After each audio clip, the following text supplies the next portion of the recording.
میں چاہتا ہوں میری زندگی آسان ہو جائے.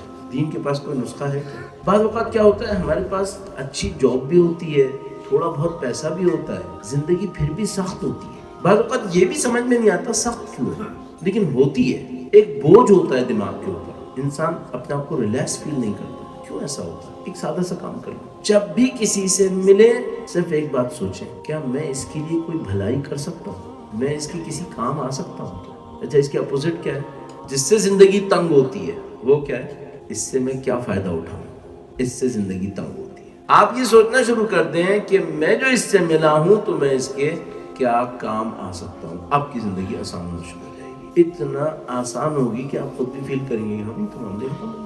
ایک کام کرنا شروع کر دیں, مسلسل اس بات کے اوپر سوچیں کہ میں نے یہ نہیں سوچنا ہے کہ دوسرے سے مجھے فائدہ کیا ہوگا, مجھے یہ سوچنا ہے کہ میں اس کے کیا کام آ سکتا ہوں. بس یہ سمجھ لیجیے, اگر آپ نے یہ کر لیا نا, بعض اوقات آپ نے دیکھا ٹیپ کھولا ایک دم سے نکلنا شروع ہو گیا پانی, تو یہ برکتوں کا ٹیپ ہے. کیا چیز برکتوں کا ٹیپ ہے؟ یہ سوچنا کہ میں دوسرے کو کیا دے سکتا ہوں. اور برکتوں کا ریورس ٹیپ چلتا ہے, بند ہو جاتا ہے جب میں سوچتا ہوں کہ میں اس سے کیا فائدہ اٹھاؤں. بس پھر الٹا ہونا شروع کرتا ہے. جب بھی کسی سے ملو, کوئی بھی انسان مسلمان شیعہ کچھ نہیں, انسان, کبھی بھی کسی انسان سے ملو صرف یہ سوچو میں اس کے کیا کام آ سکتا ہوں, میں اسے کیا دے سکتا ہوں. برکتیں شروع ہو گئی, زندگی آسان. اچھا کچھ نہیں کر سکے تو کیا کر سکتے ہو؟ دعا دے دیا کرو. کچھ نہیں کر سکتے نا, دعا دے دو. اتنا خوبصورت دین ہے, اتنا خوبصورت دین ہے. ابھی ہم لوگ کہیں آ رہے تھے, جا رہے تھے, مجھے یاد بھی نہیں آ رہا ابھی, تو ہم لوگ کہیں گاڑی میں بیٹھے ہوئے تھے, ہم میرے خیال میں لندن میں کہیں موو کر رہے تھے, تو ہم پیٹرول پمپ پہ تھے, گاڑی میں بیٹھے ہوئے تھے, برابر والی گاڑی میں 2-3 بچیاں بیٹھی ہوئی تھیں. تو میں نے ایسے ہی اس کو ہاتھ ہلایا, اپنے سب کانٹیننٹ کا ہی کوئی اوریجن کی, اس کو میں نے ہاتھ ہلایا تو بچی بہت خوش ہوئی. تو آگے اس کی بہن بیٹھی ہوئی تھی, اس کو بھی ہلا کے کہا کہ دیکھو یہ ہاتھ ہلایا, بہت خوش ہوئی. تو میرے ساتھ جو بیٹھے تھے انہوں نے بھی اس کو ہنس کے دیکھا. تو میں نے کہا دیکھو برادر, اللہ کے رسول نے کہا ہے تمہارا بچے کی طرف مسکرا کے دیکھنا صدقہ ہے. بچے کی طرف مسکرا کے دیکھنا صدقہ ہے. کیوں؟ صدقہ یہی کرتا ہے, خوشیاں دلوں میں ڈالتا ہے. تو مسکرا کے دیکھ رہے تھے نا, بچے کے دل میں خوشی آئی, یہ صدقہ ہے, یہ صدقہ. تو آپ صدقات کریں, لوگوں کے دلوں میں آسانیاں ڈالیں, پھر دیکھیں برکتیں کیا ہوتی ہیں آپ کی زندگی میں ہیں, اور بڑھ جائیں گی, 4 چاند لگ جائیں گے. ماشاءاللہ یہ سب ہمیں اہل بیت نے سکھایا ہے. اگر آپ یہ احساس کریں نا کسی معاشرے کے اندر کہ بھیا لوگ تو کافی زیادہ ہیں لیکن ہمدردیاں نہیں ہیں, سب اپنے اپنے کام میں لگے ہوئے ہیں, اس کا مطلب یہ ہے کہ یہاں دین ترقی نہیں پا, یہاں دین کا معاملہ تھوڑا سا بگڑا ہوا ہے. ایک مثال عرض کرتا ہوں, معصومین مسجد ایک ہے دستگیر میں کراچی میں, جو آپ میں سے کراچی میں رہے وہ جانتے ہیں. تو ان میں سے ایک برادر نے بتایا کہ ہم مغرب کی نماز کے بعد نکل رہے تھے تو 3-4 سیڑھیاں ہیں وہاں پر, وہ سیڑھیاں گزارتے ہوئے ایک صاحب لڑکھڑا کے نیچے گرے اور بے ہوش ہو گئے. خیر ان کو اٹھا کے لے کے گئے ایک کلینک کے اندر, وہاں پہ ایک ڈاکٹر تھا, اس نے ان کا چیک اپ وغیرہ کیا مختصر. ان کے بعد ان کو بلایا کہ نہیں بھائی تم لوگ ان کو جانتے ہو؟ انہوں نے کہا ہم جانتے تو اتنا نہیں ہے لیکن یہ نماز صاحب پڑھتے ہیں. تو انہوں نے کہا کہ آج تو مغرب کے بعد تو یہ حادثہ ہو گیا ان کے ساتھ, یہ کل مغرب میں آئے تھے کیا؟ انہوں نے کہا ہاں آئے تھے. تو پرسوں بھی آئے تھے کیا؟ انہوں نے کہا ہاں جی پرسوں بھی آئے تھے. تو کہنے لگا کہ پھر بھائی معذرت کے ساتھ مجھے بات کہنی پڑے گی, آپ لوگ بہت بدبخت ہیں. کیوں بھائی؟ کہنے لگا بھائی میں ڈاکٹر ہوں, میں تھوڑا بہت اندازہ لگا رہا ہوں کہ یہ آدمی 2 دن سے تو بھوکا ہے, اور یہ اتنے وقت سے آپ کے ساتھ نماز پڑھ رہا ہے. یہ بتائیے کہ جماعت کی نماز کا فائدہ کیا ہے؟ اگر آپ برابر کے انسان کی بھوک کو 2 دن میں نہیں پہچان پائے تو یہ آپ جو جماعت سے نماز پڑھ رہے ہیں اس کا فائدہ کیا ہے آپ کو؟ اگر دین ایک دوسرے کے دکھ درد میں بھی کام کرنے کے قابل نہیں بنا رہا ہے تو بھائی پھر ہم ہیں کیا؟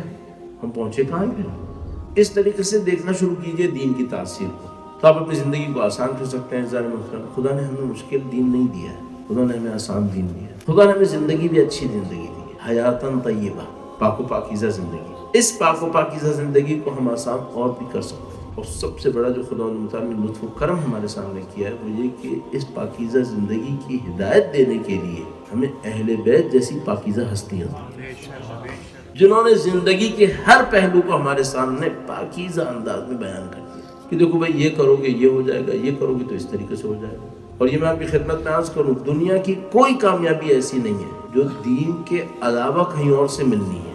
نہیں, کامیابیاں وہی ہیں جو دین سے ملنی ہیں. بھئی یہ جو معاشرے بننے, کامیابی حاصل کرنی ہے, یہ دین کے ذریعے سے ہونا ہے. اور اس کے لیے انتہائی نفیس قول مولا پانچویں امام. مولا کا قول ہے وہ بڑا عجیب قول ہے. دیکھیے ابھی میں آپ سے پوچھوں کہ بھائی دنیا کی بہترین یونیورسٹی آپ کے خیال میں کون سی ہے؟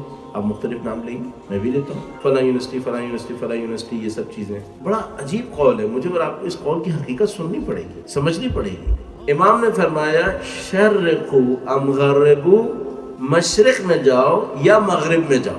پہلے امام نے مشرق کہا چونکہ اس زمانے میں مشرق میں علم زیادہ تھے. بعد میں امام نے مغرب کہا چونکہ شاید آج کے جیسے دور کے لیے کہ لوگ مغرب میں زیادہ علم سمجھ رہے ہیں. ٹھیک ہے, امام نے کہا مشرق میں جاؤ یا مغرب میں جاؤ, مفید علم ہمارے سوا کہیں نہیں پاؤ گے. مفید علم ہمارے سوا کہیں نہیں پاؤ. میں اپنے آپ سے ایک بات پوچھنا چاہوں گا, وہ مفید علم کون سا ہوتا ہے؟ وہ مفید علم کون سا ہے؟ مثال کے طور پر مجھے پتا ہے کہ ناروے میں کچھ ایسی کمپنیز ہیں جو ایسے جنریٹرز بناتی ہیں جن کی 100 ایئرز کی مینٹیننس فری گارنٹی ہے. یہ تو بڑا مفید کام ہو گیا, اور یہ مفید کام تو انہوں نے اہل بیت سے نہیں لیا مثلا ظاہری طور پر, یہ تو نارویجینز نے کہاں سیکھا ہوگا ان سے, تو یہ مفید ہو گیا, پھر معاملہ ختم. پھر امام نے کیوں کہا تھا مفید علم ہمارے سوا کہیں نہیں پاؤ گے؟ چونکہ ہمیں یہ پتا ہے کہ یہ جنریٹر بجلی تو بنائے گا لیکن یہ نہیں بتائے گا بجلی استعمال کہاں ہونی ہے, کس طرح تقسیم ہونی ہے. یعنی استعمال کہاں ہونے کا مطلب نہیں بلب لگائے گا کیسے, یہ تو وہ بھی سکھا دے گا. یہ بجلی جب میری زندگی میں آ جائے گی تو میں زندگی کے کون سے اہداف کو حاصل کروں. میں ایک دفعہ گلگت کے ایک بہت دور دراز گاؤں کے اندر تھا, وہاں پہ لوگوں نے مجھے بتایا کہ مولانا یہاں بجلی آنے میں چند پول بس اور لگنے ہیں, پتہ نہیں 25-30 پول لگنے ہیں, اس کے اوپر بجلی کا تار جانا ہے, پھر اس گاؤں کے اندر بجلی آ جائے گی. یہاں بالکل صحیح بجلی آ جائے گی. تو کہنے کہ آپ اگر کوشش کریں تو یہ لگوا دیں ذرا, اس گاؤں والوں پہ احسان ہو. میں نے کہا بالکل صحیح کہہ رہے ہیں. یہ بتاؤ کہ جب بجلی آئے گی تو سب سے پہلے کیا خریدیں گے؟ ایک گلیشیئر کے نیچے بیٹھ کے کوئی بیوقوف فریج تو خریدے سر, یہ سب سے پہلے ٹی وی لیں گے. صحیح ہے. اچھا جب یہ ٹی وی لیں گے تو ابھی تو ان کے پاس یہ کسی حد تک بچت تھی کہ یہ پہاڑوں کے نیچے رہنے کی وجہ سے شاید کسی حد تک ایک بے تکی کلچرل انویژن سے محفوظ تھے. تو اب جیسے ٹی وی آئے گا تو اس کے بعد ایک اور مصیبت آ جائے گی, ایک بچے کے پاؤں میں جوتی نہیں ہے اور کانٹوں کے راستے پہ چلنا ہے. میں نے کہا بھائی اس سے پہلے کہ کانٹوں میں ڈال لو, پہلے کم سے کم جوتی تو پہنا دو اس کو. تم ان کی فکری تربیت کرو پھر ہم بجلی بھی لے آئیں گے. ایسے نہیں کرو ان کے ساتھ, زور نہ انگلش آؤ سے مارے جائیں گے. ان کے ابھی گاؤں میں جو تھوڑا بہت سکون رہ گیا ہوگا نا, یہ اس سے بھی جائیں گے. تو ایسا نہیں ہوتا, ہمیں اور آپ کو فوراً دیکھنا ہوتا ہے زندگی کا ہدف کیا ہے. وہ جنریٹر بجلی دے گا, زندگی کا ہدف نہیں دے گا. اور اگر زندگی کا ہدف نہیں ہوا تو کیا ہوگا؟